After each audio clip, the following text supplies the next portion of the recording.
Good afternoon students, कैसे हो आप? ठीक हो? आज मैं 6th क्लास आपको एसएसटी में जियोग्राफी पढ़ाऊंगी। ठीक है, उसका लेसन जो हमने पढ़ा था lesson number 8, India climate vegetation and wild life. उसमें आज हम पेज नंबर 60 से पढ़ेंगे। उसमें हमने पढ़ा था वाइल्ड लाइफ तक। ठीक है, तो आज उसका सेकंड पैराग्राफ जो हम वहाँ से कंटिन्यू करेंगे। जैसे India is equally rich in bird life, बोलते हैं बर्ड क्या हुए? परिंदे। जो मतलब कि हिंदुस्तान में जो परिंदे हैं उनकी भी हिंदुस्तान में वो काफ़ी अच्छी तादाद में पाए जाते हैं। The peacock is our national bird, और जो हमारा नेशनल बर्ड है वो पीकॉक है। जिस तरह से हमारा नेशनल एनिमल लाइन है, टाइगर है, और सॉरी टाइगर है, लाइन है, और जो हमारा नेशनल फ्लावर है वो लोटस है। इस तरह हमारा जो नेशनल बर्ड है वो पीकॉक है। अदर कॉमन बर्ड्स आर, जैसे बहुत सारे बाकी के बर्ड्स जो हैं, जैसे parrot, pigeon, mynas, bulbul, ducks. There are several bird sanctuaries which have been created. इसी तरह से बहुत सारी, मतलब जैसे जू होती है, ऐसे सेंचुरीज होती हैं जंगल में, जिन पर बर्ड्स के उनके नेचुरल हैबिटेट, उनके घर मतलब कि बनाए जाते हैं। हैबिटेट हुआ घर। Can you name 5 boards? जिस तरह से मैंने आपको पहले भी बताया था कि 5 बोर्ड्स के नाम आपको बताने हैं। जैसे मैंने आपको बताया था, पिजन हो गया, पैरट हो गया, बुलबुल हो गया, स्पैरो हो गया। ठीक है, तो ये हो गए हमारे 5 कॉमन बोर्ड्स। तो आगे है, there are several hundreds of species of snakes. इस अब है किसकी बारी? स्नेक्स यानी कि सांप की। जो बल्कि thousands hundreds of species of snake सांपों की पाई जाती है। कहाँ? हिंदुस्तान में। उन सब में ज़्यादा कोबरा, कोबरा जो मतलब सांपों में से सबसे ज़्यादा खतरनाक होता है।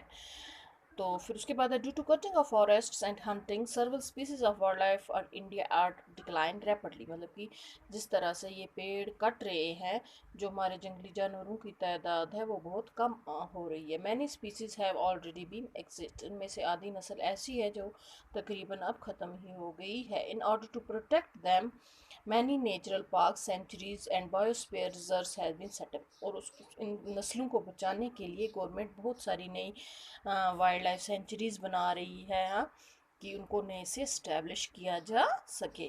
The government has also started Project Tiger and Project Elephant to protect these animals. और गवर्नमेंट ने एक प्रोजेक्ट टाइगर और प्रोजेक्ट एलिफेंट स्टार्ट किया है एनिमल्स को बचाने के लिए। Can you name some wild life sanctuaries in India and locate them on a map? बोलता है आप मैप, हिंदुस्तान का मैप देखो, तो उनमें आपको जो वाइल्ड लाइफ सेंचुरीज है उनको लोकेट करो, उनको देखो कि वो कहाँ पर है। You can also contribute in conserving wild life. इस तरह से आप जंगलों को बचाने में अपना मदद करोगे। You can refuse to buy things made part of bodies of animals such as their bones, horns, fur, skins and feathers. बोलता है आपको वो वाली चीज़ें बाज़ार से कभी भी नहीं खरीदनी चाहिए जो कि जानवरों की हड्डियों से, उनके सींगों से, उनकी स्किन, चमड़ी से और उनके फेदर्स, परों से बनाई हो। ठीक है बच्चों, यहाँ तक समझ आया आपको?